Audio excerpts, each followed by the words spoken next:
Hello everyone, welcome back to another tutorial from VidiLearn. Today we're going to be looking at some basic keyframing inside of Adobe Premere Pro CS6. Now the principles of keyframing is pretty much the same in all versions of Premiere Pro, but CS6 is what I've got installed. This is the only reason I'm using it. But you can do this the same in Creative Cloud pretty easily. So we'll start a new project. And we'll just call it whatever, we'll just call it keyframing. And then we'll just select anything. Yeah, we'll go with 720p. Leave it as secret, so one that doesn't really matter too much. You can call this what you like to keep track of everything. Okay, we've got everything loaded up now. So you've got your timeline, your effects panel, everything like this. This was explained in the previous video. Also, you may or may not have it already set to editing in this form. I think this possibly is the default, but I just prefer the 5.5 workspace. I just think it's a bit more clearer, a bit cleaner. Anyway, so what we'll do, we'll drag in a piece of footage. This is just a piece of R Factor 2 footage where I was testing it a while ago, and then we'll drag it onto the timeline as we did before. Yes, we'll change the sequence settings to match the footage we're using. So keyframing basically is a way of setting events. Oh, that's a bit loud, isn't it? Setting events like for example, if you used it for audio, you could say it would start off really loud and then you could gradually fade it off, or you could change the opacity, or you can keyframe in different effects. So you could you could add in video effects, like you could have a blur and sharp, and that would come in like midway through the video, anything like that. So anything like that kind of thing. So we'll stick to basics at the moment. So we'll start off with the I might actually just quickly open the volume mixer and just lower my where has it gone? Sound in Premiere, because it is kind of loud, this video. So yeah, this was just a bit of a derpy video. That's something, the wheels disappeared whilst in game, so we thought we'd take a quick vid. But yes, so what we'll do, we'll have a look in to demonstrate keyframing. We'll look in motion. It's not restricted to this, but this is something you can look into keyframing. So you can, for example, you wanted to scale the video, like by default you can scale it up and down like this, but that's only going to change it for the entire video. If you wanted to change it, say you wanted it to scale up so from the start it would then quickly scale up in to the video, you'd set the timeline where you want the video to be full size. You'd click this button here which says toggle animation. Basically, when you've got this checked, it means you can set keyframes for different points in which what you want things to change. So in this case, we want at this point where the what's it called, the pinhead, I don't know if that's what it's called, but that's what I'm calling it, the pinhead, we want that to be so it's full screen. So running up to that, we want to drag it back to the start. So we want to set another keyframe, and then we want to change this to what we want it to start to be. So we'll just change it to 0, which means it'll be not there originally, but then as soon as you hit play, it'll then transition between that keyframe and that keyframe in the way you've set. So in this case, it would look like this.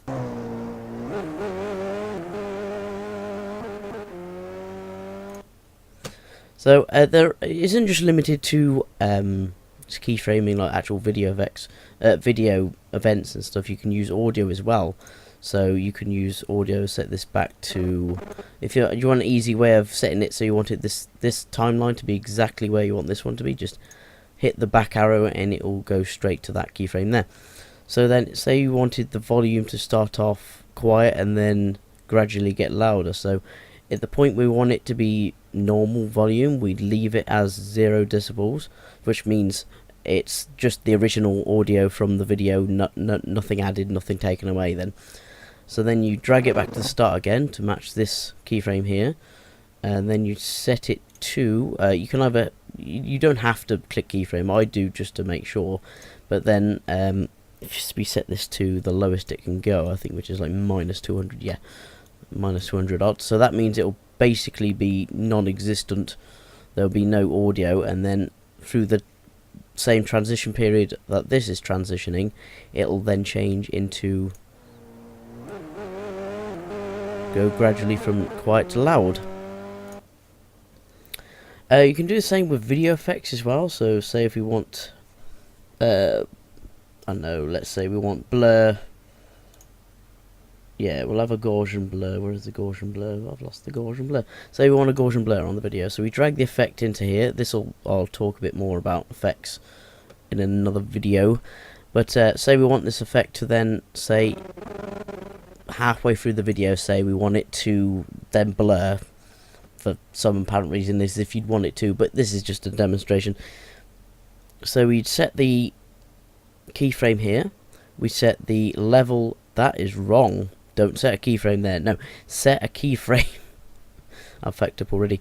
Set a keyframe on blurriness. So you want to toggle the animation. So then it'll set a keyframe here, and then we want at this point we want it to be, I don't know. Let's have a fiddle about there, shall we? 145. So we'll do that there. But then if you see, that's still blurry for the whole video. We need to set it a start point from which we want this video to start.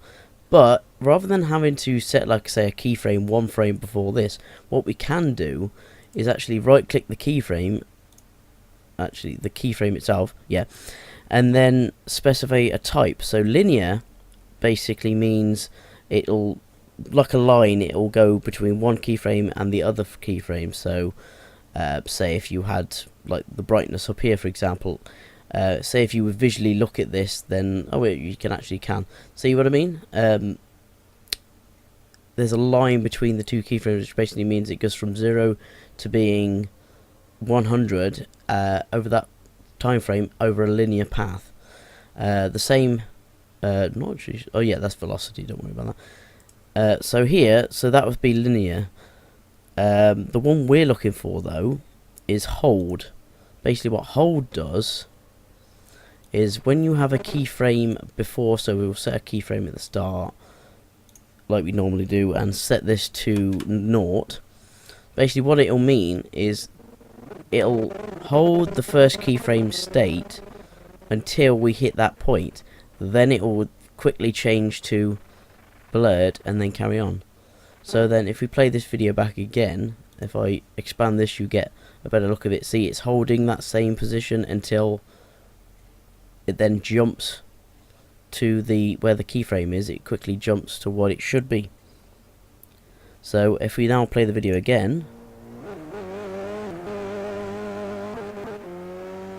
also excuse the awful driving, that was probably me. So once we reach that point, it goes blurry and then stays blurry for the rest of the video. Same way you can do this as well. If you put like another keyframe here, you wanted to go back to I don't know, you want to lower the blurriness at this point. It by default it keeps the same type as the one previous, but say if you wanted this one to then linear straight line between between these two, then all we have to do is click linear again on this one. Actually, no, we have to check on this one as well, and then we have a linear path between these. So then if I get to about here, rather than watching the whole thing again, it'll quickly go to blurry, and then it will slowly get less blurry over that time. So as you can see, keyframing is very useful indeed. You need it for pretty much all effects, unless you're just doing a basic blur over a whole video, for example. And it's not just limited to effects, you can limit it to scale, cropping, pretty much anything in here in the effects panel can be keyframed in some way. So there we have it. That's how you keyframe, or basic keyframing, inside of Adobe Premiere Pro. In the later video we'll go into a bit more detail about each one of these, how exactly each keyframe, what each one of these does, as well as other techniques what you could use for keyframing as well as where there'll be videos on effects and everything like that coming up also. So thank you very much for watching. Goodbye.